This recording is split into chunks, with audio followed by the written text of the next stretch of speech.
एक छोटे से गांव में रोहन नाम का एक लड़का रहता था। रोहन हमेशा परेशान रहता था। उसे लगता था कि उसकी लाइफ में कुछ भी ठीक नहीं है। स्कूल में अच्छे मार्क्स नहीं आते थे, दोस्तों के साथ भी उसकी बनती नहीं थी और घर पर भी हमेशा किसी न किसी बात पर टेंशन रहती थी। रोहन को अक्सर लगता था कि उसकी किस्मत ही खराब है। एक दिन गाँव में एक संत आए।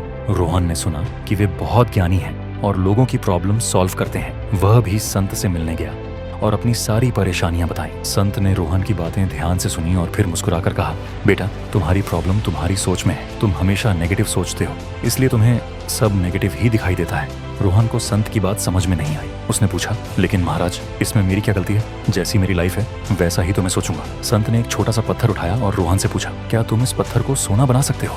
रोहन हंसा और बोला, ये कैसे मुमकिन है महाराज, ये तो एक मामूली सा पत्थर है। संत ने कहा, ठीक वैसे ही तुम्हारी लाइफ भी एक पत्थर की तरह है। तुम अपनी सोच से इसे सोना बना सकते हो या पत्थर ही रहने दे सकते हो। रोहन कंफ्यूज हो गया। संत ने आगे समझाया, पॉजिटिव थिंकिंग एक पावर है। जब तुम पॉजिटिव सोचते हो तो तुम्हारे अंदर एक नई एनर्जी आती है। तुम प्रॉब्लम्स को अपॉर्चुनिटीज की तरह देखने लगते हो।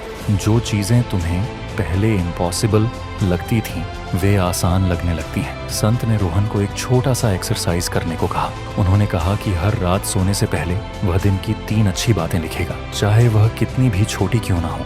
रोहन को यह थोड़ा अजीब लगा, लेकिन उसने संत की बात मान ली। पहले कुछ दिनों तक उसे अच्छी बातें ढूंढने में मुश्किल हुई। कभी उसे याद आता कि किसी ने उसकी हेल्प की, कभी उसे नेचर का कोई नज़ारा अच्छा लगा, तो कभी स्कूल में टीचर ने उसकी तारीफ की। धीरे धीरे रोहन को हर दिन कुछ न कुछ अच्छा दिखने लगा। उसकी सोच बदलने लगी थी। अब वह छोटी छोटी खुशियों को भी नोटिस करने लगा था। इसका असर उसकी लाइफ पर दिखने लगा। जब वह पॉजिटिव सोचता तो उसे पढ़ाई में मन लगने लगा। उसने थोड़ी और मेहनत की और उसके मार्क्स इम्प्रूव होने लगे। जब वह दोस्तों के साथ पॉजिटिव एटीट्यूड रखता तो उनकी दोस्ती भी गहरी होने लगी। घर पर भी जब वह शांत और खुश रहता तो माहौल अच्छा रहने लगा। कुछ महीने बाद रोहन फिर से संत से मिला। इस बार उसके चेहरे पर उदासी नहीं, बल्कि एक चमक थी।